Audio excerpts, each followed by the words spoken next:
بسم اللہ الرحمن الرحیم۔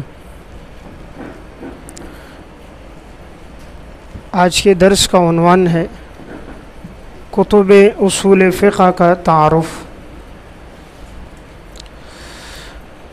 اصول فقہ پر جو کتابیں لکھی گئی ہیں ان کی تعداد تو کافی بنتی ہے، البتہ وہ کتابیں جو اہل علم کے درمیان معروف و مشہور ہیں یا وہ کتابیں جو مطبوعہ ہیں، ان کتابوں کا تعارف انشاءاللہ آنے والے دروس میں آئے گا۔ سب سے پہلی کتاب جو اس وقت مطبوعہ کتابوں میں ہے وہ ہے الرسالہ۔ یہ امام شافعی رحمۃ اللہ علیہ متوفی 204 ہجری کی تصنیف ہے، جو انہوں نے باقاعدہ اصول فقہ پر لکھی گئی ان کی یہ کتاب ہے۔ میں نے کل کے درس میں یہ بات عرض کی تھی کہ امام ابو حنیفہ رحمۃ اللہ علیہ نے بھی کتاب الرائے لکھی، امام ابو یوسف رحمۃ اللہ علیہ نے بھی الاصول، اور امام محمد رحمۃ اللہ علیہ نے بھی الاصول کے نام سے کتاب لکھی، لیکن یہ کتابیں اس وقت موجود نہیں ہیں۔ موجود کتابوں میں، مطبوعہ کتابوں میں پہلی کتاب امام شافعی رحمہ اللہ کی یہ الرسالہ ہے۔ امام شافعی رحمۃ اللہ علیہ کی پیدائش 150 ہجری میں ہوئی ہے، یعنی جس سال امام ابو حنیفہ رحمۃ اللہ علیہ کی وفات ہوئی اس سال میں امام شافعی رحمہ اللہ کی پیدائش ہوئی۔ 204 ہجری میں ان کا انتقال ہوا تو ان کی کل عمر بنتی ہے 54 سال۔ یہ بھی اللہ رب العزت کی عجیب حکمت ہے کہ اگر ایک فقیہ اور ایک جید عالم دنیا سے جا رہا ہے تو چونکہ دین نے قیامت تک رہنا ہے تو اللہ تبارک و تعالی اس کے مثل پیدا فرما دیتے ہیں تاکہ وہ کمی پوری ہو جائے۔ امام شافعی رحمہ اللہ نے 7 برس کی عمر میں قرآن کریم کو حفظ کیا، اور فرماتے ہیں 10 سال کی عمر میں نے موطا مالک حفظ کر دی تھی۔ امام شافعی کی پیدائش تو ہوئی ہے غزہ شام میں، انہوں نے ابتدائی تعلیم مکہ میں حاصل کی، اور پھر اس کے بعد یہ مدینہ منورہ امام مالک رحمۃ اللہ علیہ متوفی 179 ہجری کے پاس گئے موطا مالک پڑھنے کے لیے، اور انہوں نے امام مالک سے موطا مالک بالاستیعاب پڑھی، اور انہوں نے موطا کو حفظ بھی کیا۔ اس کے بعد انہوں نے بغداد کا سفر کیا۔ امام شافعی رحمہ اللہ بغداد 3 مرتبہ گئے ہیں۔ پہلی مرتبہ جب یہ بغداد گئے تو نہایت سرعت کے ساتھ جلدی سے لوٹ آئے، البتہ 195 ہجری میں جب یہ دوسری مرتبہ بغداد گئے ہیں تو 2 سال تک یہ بغداد میں رہے، اور پھر تیسری مرتبہ جب بغداد گئے ہیں تو صرف 1 مہینہ یہ رہے ہیں۔ امام شافعی رحمۃ اللہ علیہ جب دوسری مرتبہ بغداد گئے تھے تو ان کی ملاقات ہوئی عبد الرحمن بن مہدی سے۔ انہوں نے یہ درخواست کی کہ آپ اصول فقہ پر ایک کتاب لکھیں اور تمام فقہی اصطلاحات اور امثلہ کو آپ اس میں ذکر کریں، تو انہوں نے الرسالہ کے نام سے یہ کتاب تصنیف کی۔ امام شافعی رحمہ اللہ پھر جب 199 ہجری میں مصر پہنچے تو یہ اپنی کتاب میں اضافات کرتے رہے، یہاں تک کہ ان کی یہ کتاب مکمل ہو گئی۔ امام شافعی کی تصانیف میں 2 کتابیں مشہور ہیں، ایک کتاب الام اور ایک الرسالہ۔ کتاب الام جو ان کی کتاب ہے یہ فقہ پر ہے، اور اس میں فقہ کے مسائل ہیں، اور الرسالہ کا عنوان اصول فقہ ہے۔ کہتے ہیں بنیاد اور جڑ کو، یعنی وہ بنیادی اور اہم مسائل کہ جو نہایت ضروری تھے اسے میں نے اپنی کتاب میں ذکر کر دیا، تو انہوں نے اپنی اس کتاب میں فقہی مسائل کو ذکر کیا، اور الرسالہ میں اصول فقہ کی مباحث لکھی۔ امام شافعی رحمہ اللہ چونکہ تینوں جگہ سے انہوں نے علم حاصل کیا، مکہ سے بھی، مدینہ سے بھی اور بغداد سے بھی، اور پھر یہ آخر میں مصر بھی پہنچے، اس وجہ سے جب ان کے علم میں اضافہ ہوا تو ان کے اقوال کے اندر بھی تنوع آ گیا، قول قدیم اور قول جدید۔ جب تک یہ بغداد نہیں آئے تھے اور پھر اس کے بعد مصر نہیں آئے تھے تو ان کا ایک ہی قول تھا، لیکن جب انہوں نے امام مالک سے موطا پڑھی، پھر بغداد آ کر انہوں نے امام محمد رحمۃ اللہ علیہ سے علم حاصل کیا۔ علامہ کوثری رحمۃ اللہ علیہ کی کتاب ہے بلوغ الامانی فی سیرت الامام محمد بن الحسن الشیبانی، بلوغ الامانی فی سیرت الامام محمد بن الحسن الشیبانی، یہ امام محمد رحمہ اللہ کی سوانح پر ہے۔ جیسے انہوں نے امام ابو یوسف رحمۃ اللہ علیہ کی سوانح پر حسن التقاضی فی سیرت الامام القاضی ابو یوسف، تو حسن التقاضی یہ ان کی امام ابو یوسف کے حالات پر ہے، بلوغ الامانی امام محمد کے حالات پر ہے، اور امام طحاوی کے حالات پر ان کی ہے الحاوی، الحاوی فی سیرت الامام الطحاوی۔ بہرحال انہوں نے بلوغ الامانی میں ذکر کیا ہے کہ امام شافعی امام محمد کے شاگرد ہیں، اور انہوں نے کہا میں نے ان سے اتنا علم حاصل کیا ہے کہ اگر اسے 2 اونٹوں پر اگر اس علم کو رکھا جائے تو اس سے زیادہ میں نے ان سے علم لیا ہے، یعنی 2 اونٹوں کے بوجھ کے مطابق کتابیں جو بنتی ہیں اتنا علم میں نے ان سے حاصل کیا۔ اور امام شافعی ان کی ذہانت کے اتنے قائل تھے، وہ فرمایا کرتے تھے کہ اگر قرآن کریم کسی اور کی لغت میں اترتا تو امام محمد رحمۃ اللہ علیہ اس درجے کے انسان ہیں کہ قرآن کریم ان کی لغت پہ اتر جاتا۔ وہ ان کی ذہانت اور فطانت کے ابتدا سے قائل تھے، اور وہ فرمایا کرتے تھے میں نے اپنی زندگی میں کسی انسان کو اتنا ذہین نہیں دیکھا جتنا میں نے ذہین امام محمد کو دیکھا۔ امام محمد رحمۃ اللہ علیہ جسم کے اعتبار سے کافی فربا تھے، اسی لیے ان کا ایک قول بھی ملتا ہے امام شافعی کا، فرمانے لگے میں نے کسی انتہائی فربا آدمی کو اتنا ذکی اور ذہین نہیں دیکھا جیسے میں نے امام محمد کو، فربا ہونے کے باوجود اللہ تعالیٰ نے ذکاوت ان کو خوب عطا فرمائی تھی۔ بہرحال تو امام شافعی رحمہ اللہ نے چونکہ مکہ اور مدینہ اور بغداد اور مصر ہر جگہ سے علم حاصل کیا، اس وجہ سے ان کے علم میں تنوع زیادہ تھا۔ جب انہوں نے الرسالہ نامی کتاب لکھی، اس کتاب میں انہوں نے درج ذیل مضامین اور مباحث کو ذکر کیا۔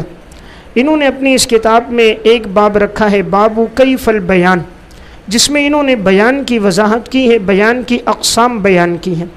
اس طرح ایک باب ہے باب بیان ما نزل من الکتاب عاما یراد به العام، کہ یہ باب اس بارے میں ہے جب کوئی بات ذکر کر دی جائے اور اس سے عام معنی مراد لیا جائے، اور کبھی اس کے برعکس عام ذکر کیا جائے اور اس سے خاص معنی مراد لیا جائے۔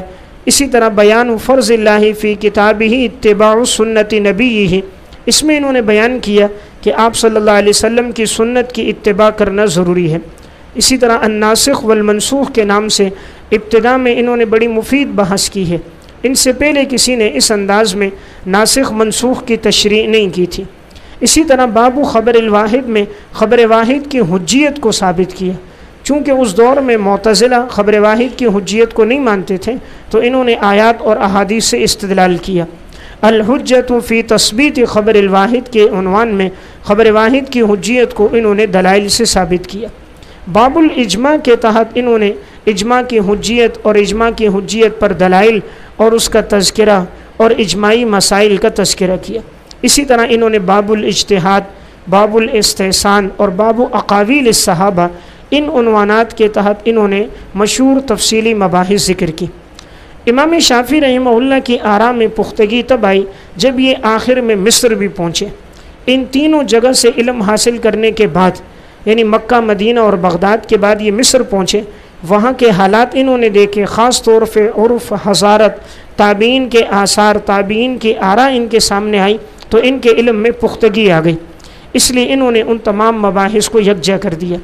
امام علامہ انور شاہ کشمیری رحمۃ اللہ علیہ فرمایا کرتے تھے کہ امام شافعی کی ذہانت کا اندازہ الرسالہ سے ہوتا ہے، کہ الرسالہ نامی کتاب کو اگر کوئی پڑھ لے اس سے معلوم ہوگا اللہ تعالیٰ نے انہیں کتنی ذہانت اور فطانت دی تھی۔ علامہ کرابیسی رحمۃ اللہ علیہ کا ایک قول ہے، وہ فرماتے تھے کہ ہم نے یہ بحث پہلے نہیں سنی تھی کہ کبھی عام ذکر ہوتا ہے خاص مراد ہوتا ہے، خاص ذکر ہوتا ہے عام مراد ہوتا ہے، پہلی باتیں ہم نے یہ تفصیلات امام شافعی سے سنی۔ اسی طرح وہ کہتے ہیں ہم نے یہ نہیں سنا تھا کہ ایک دلیل قرآن بھی ہے، سنت ہے، اجماع ہے، صحابہ کے اقوال ہیں، ان میں تعارض ہے، پھر تطبیق اور ترجیح ہے، یہ ساری تفصیلات ہم نے امام شافعی سے سنی۔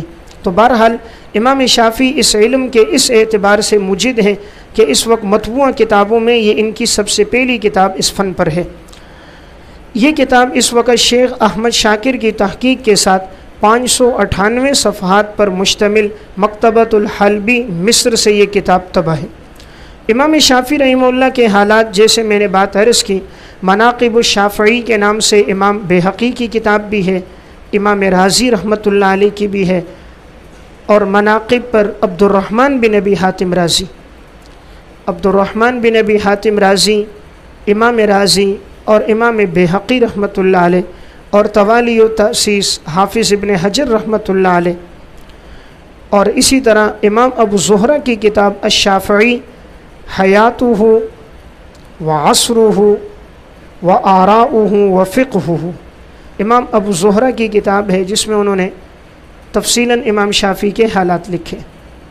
الشافعی حیاتہ وعصرہ وآراؤہ وفقہہ، انہوں نے چاروں فقہا پر اس طرح کتابیں لکھی ہیں۔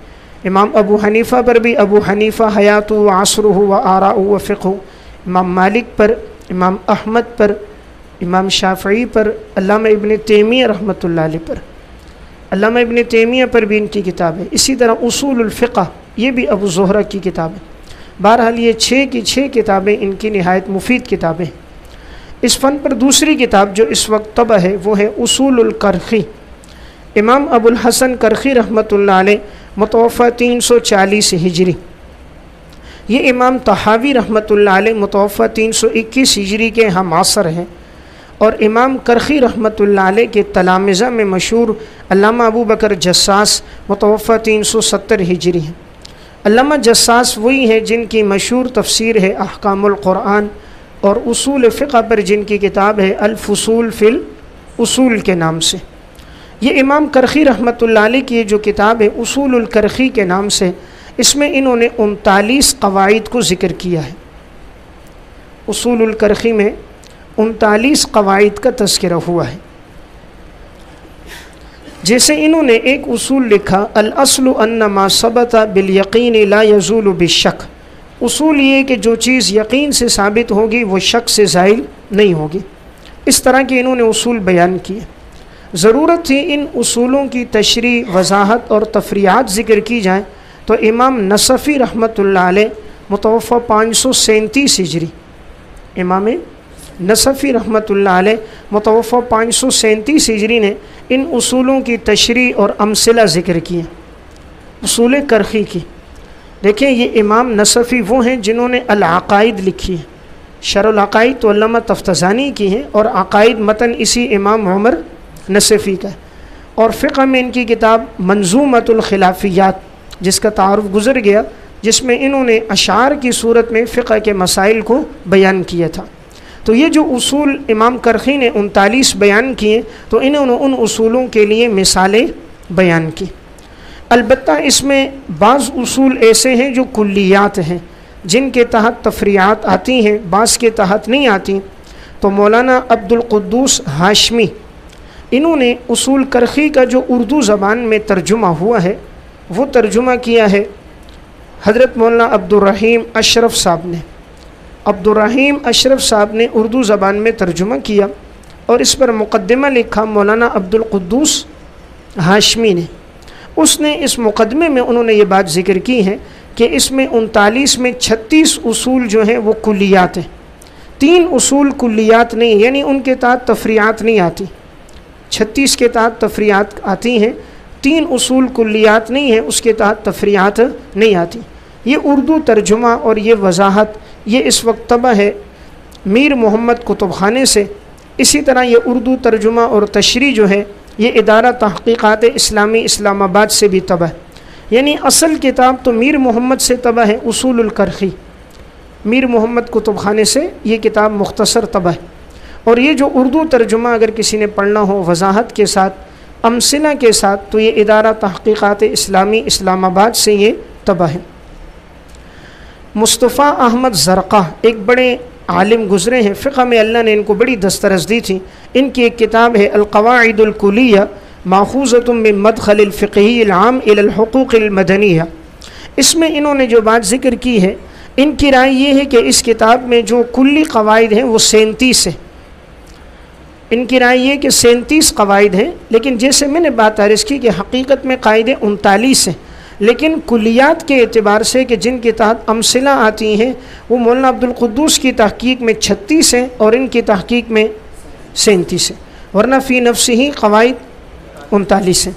اس میں بعض قاعدے نہیں بنتے، جیسے انہوں نے یہ بات کی کہ انہوں نے یہ بات لکھی کہ اگر کوئی قرآن کریم کی آیت ہمارے فقہا کے اقوال کے خلاف آ رہی ہے، ہمارے ائمہ ثلاثہ کے، تو ہم قرآن کریم کی آیت کو منسوخ مانیں گے یا ہم اس میں تعویل کر دیں گے اور ہم فقیہ کے قول کو لیں گے۔ اب یہ ایسی بات ہے کہ آج بھی جو غیر مقلد اعتراض کرتے ہیں وہ اس بنیاد پہ کہ بھئی قرآن کریم میں یہ لوگ تعویل کر رہے اور اپنے فقیہ کے قول کو لے رہے، فقیہ کے قول میں تعویل نہیں کر رہے، قرآن کریم کی آیت کو منسوخ مان رہے ہیں، قرآن کی آیت میں تعویل کر رہے ہیں۔ اس کلیے کی وجہ سے آج بھی اعتراض باقی رہتا ہے، تو اس وجہ سے اس کے بعض جو قواعد ہیں وہ کلی نہیں ہیں، وہ ان کی اپنی ایک تعبیر ہے، لیکن بعد میں متاخرین نے اسے مستحسن نہیں سمجھا، اس لیے بعد والوں نے اسے ذکر نہیں کیا۔ اس وجہ سے اصولوں میں سے بعض کے ساتھ اختلاف رائے رکھا جا سکتا ہے، البتہ چونکہ یہ اس اعتبار سے کہ فقہ حنفی کی پہلی کتاب ہے تو یہ ایک کام جدت کا تھا، اس لیے جدت والے کام میں تنقی اور تہذیب کی ضرورت ہوتی ہے۔ جو کام بالکل نئے انداز میں کیا جاتا ہے اس میں بہت سی اغلاط تسامحات رہ جاتی ہیں، اس لیے بعد والے آ کر اس میں تنقی تہذیب کو کرتے رہتے ہیں۔ اس وجہ سے میں نے یہ بات عرض کی، اس میں بعض چیزیں ایسی ہیں کہ جس پہ نظر ثانی کی ضرورت تھی۔ تو یہ دوسری کتاب ہے اصول فقہ پہ جس میں 39 قواعد کا تذکرہ کیا گیا۔ نمبر 3، الفصول فی الاصول، امام ابو بکر جساس رحمۃ اللہ علیہ، متوفہ 370 ہجری۔ ان کی تصنیفات میں اس وقت 2 کتابیں ہیں، ایک احکام القرآن اور نمبر 2 یہ الفصول فی الاصول۔ تیسری ان کی مشہور وہ ہے شرح مختصر الطحاوی کے نام سے، جس کا تعارف ماقبل میں ہو چکا ہے۔ یہ جو الفصول فی الاصول ہے یہ حقیقت میں احکام القرآن کا مقدمہ ہے۔ جو انہوں نے قرآن کریم کی تفسیر لکھی تھی اس مقدمے میں یہ الفاظ ملتے ہیں کہ میں نے اس کی وضاحت اپنے مقدمے میں کر دی، تو اس مقدمے سے مراد یہی الفصول ہے۔ تو گویا یہ کتاب در حقیقت احکام القرآن کا مقدمہ ہے۔ اس میں ان کے ماخذ کیا ہیں؟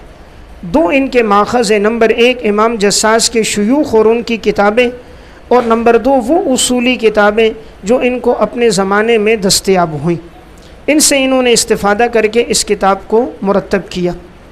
امام جساس فروع میں تو حنفی عالم ہیں، البتہ عقائد کے اندر بعض جگہ میں انہوں اعتزال کی طرف گئے ہیں، معتزلہ کی رائے کی طرف یہ گئے ہیں، ان آراء کو انہوں نے لیا ہے، تو اس وجہ سے بعض نے ان پر یہ حکم بھی لگایا کہ یہ عقائد میں معتزلی ہیں۔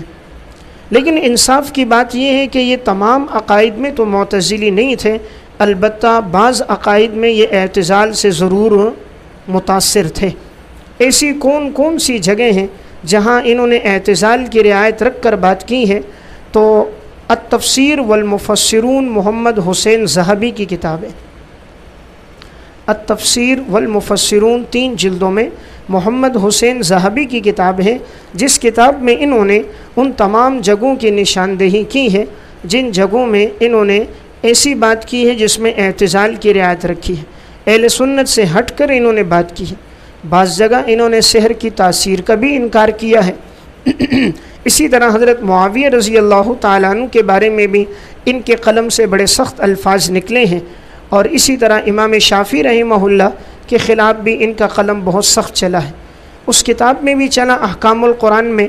اور یہ جو الفصول فی الاصول ہے اس میں جب انہوں نے بیان کی بحث کی ہے تو بیان کی بحث کے تحت بھی انہوں نے امام شافعی کی الرسالہ میں ان کی مباحث کو لے کر اس پہ نقد کیا۔ تو یہ چونکہ کتاب بات کی ہے الفصول، اس لیے اس میں امام شافعی کی الرسالہ پر بھی جا بجا نقد آئے۔ البتہ اپنے استاد کا تذکرہ انہوں نے بڑی محبت اور عقیدت سے کیا ہے، امام کرخی کا، اور امام شافعی کے ساتھ انہوں نے اختلاف کیا، جہاں بھی ایسی باتیں آئی ہیں ان کی رائے لی اور اس پہ نقد کیا، لیکن ان کے قلم میں سختی زیادہ تھی، تعبیر کے اندر کچھ بے ادبی کا پہلو تھا۔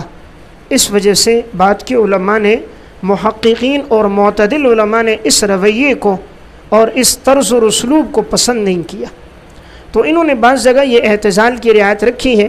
تو اگر کسی نے دیکھنا ہو تو اس کتاب میں دیکھ سکتا ہے۔ میں نے بھی احکام القرآن جساس میرے پاس ہے، تو جن جن جگہوں پہ انہوں نے ایسی بات کی ہے میں نے اس کو نوٹ کیا۔ کسی ساتھی کا ذوق ہو میں اس کو احکام القرآن دے دوں گا، تو ان سے وہ جگہ وہ نوٹ کر دیں جہاں پر انہوں نے اعتزال کی رعایت رکھ کر ایسی باتیں عرض کی ہیں۔ بہرحال لیکن فروع میں اللہ نے ان کو ایک بڑا مقام دیا تھا، تو اس وجہ سے آج تک ان کا نام فقہ کے اعتبار سے اللہ نے ان کو بڑی دسترس دی ہے۔ بس قلم میں کچھ سختی تھی، کچھ بے ادبی تھی، اس وجہ سے وہ شہرت اور عزت نہ مل سکی جو ان کے بعد آنے والوں کو ان کی بنسبت زیادہ ملی، جیسے علامہ سرخسی رحمۃ اللہ علیہ کو اور علامہ بزدوی کو۔ ان کی یہ جو کتاب ہے تقریباً 400 سال کا عرصہ ایسا گزرا ہے، یہ کتاب بیچ میں مفقود تھی، اس لیے اس کتاب کے حوالے نہیں ملتے۔ اب 370 میں تو ان کا انتقال ہے، 4تھی صدی کے بعد 5ویں صدی سے لے کر 8ویں صدی تک یہ کتاب درمیان میں مفقود رہی، اس کے حوالے کسی کو نہ ملے۔ یہ کتاب طبع نہیں تھی اس وقت، تو اس لیے یہ جو 5ویں 6ٹھی 7ویں 8ویں ان صدیوں میں اس کتاب کے حوالے نہیں ملتے، اور جہاں بھی اس کتاب کا تذکرہ آتا ہے اس کا حوالہ اصول سرخسی سے آتا ہے یا اصول بزدوی سے آتا ہے۔ اصول بزدوی، امام بزدوی 482 میں انتقال ہے اور علامہ سرخسی 483 میں انتقال ہے، تو ان دونوں حضرات نے اپنی اصول کی کتابوں میں ان سے استفادہ کر کے مباحث کو لکھا ہے۔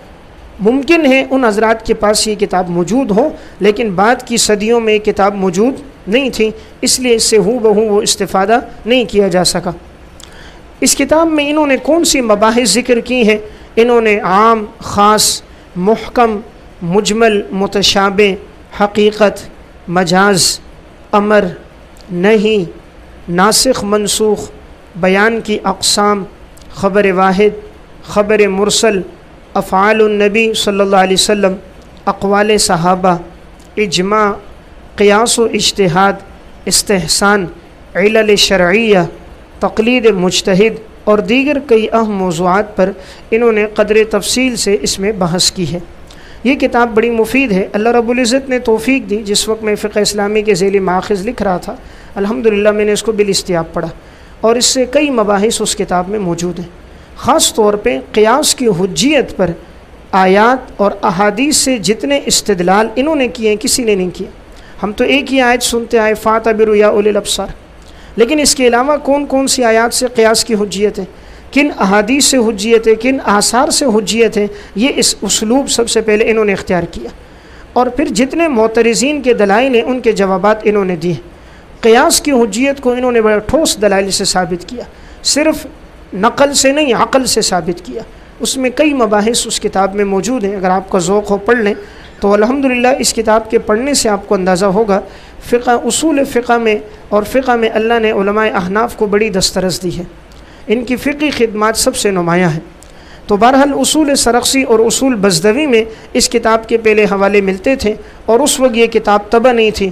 الحمدللہ اب یہ کتاب 1403 ہجری میں سب سے پہلی مرتبہ یہ شائع ہوئی، اور اب اس کا محقق نسخہ وہ ہیں جو 4 جلدوں میں وزارت الاوقاف والشؤون الاسلامیہ کویت سے طبع ہوا ہے۔ نمبر 4 العامد، چوتھی جو کتاب ہے وہ ہے قاضی عبدالجبار معتزلی، متوفہ 415 ہجری کی۔ یہ اپنے دور کے فقیہ بھی تھے، اصولی بھی تھے اور متکلم بھی تھے، اور اپنے زمانے میں یہ معتزلہ کے مذہب کے امام تھے۔ فروع میں شافعی تھے، البتہ عقائد میں معتزلی تھے۔ اسی کی طرف عمر رضا کحالہ نے معجم المؤلفین میں لکھا ہے، کان مقلد شافعی فی الفروع وعلی رأس المعتزلۃ فی الاصول۔ مقلد کے بعد لفظ الف یہاں چھوٹا ہوا ہے، تو یہ فروع میں امام شافعی کے مقلد تھے، اور اصول میں یہ معتزلہ کے اپنے دور کے سردار تھے۔ معجم المؤلفین جلد 5 صفحہ 78 پر انہوں نے بہت سی کتابیں لکھی، لیکن ان کی جو معروف کتاب ہے اصول فقہ پر وہ یہی کتاب ہے۔ انہوں نے علم کلام پر بھی ایک کتاب لکھی جس کا نام المغنی ہے، جو 20 جلدوں میں، اور ان کے سوانح نگاروں نے لکھا ہے کہ وہ تقریباً 13,000 اوراق پر مشتمل تھی۔ اب تک یہ کتاب مکمل طور پر تو طبع نہیں ہوئی، البتہ کچھ جلدیں اس کی طبع ہو چکی ہیں۔ ان کی یہ جو کتاب ہے العامد، یہ ان 4 بنیادی کتابوں میں سے ہے جس پر اصول فقہ کی بنیاد ہے۔ آگے بات آئے گی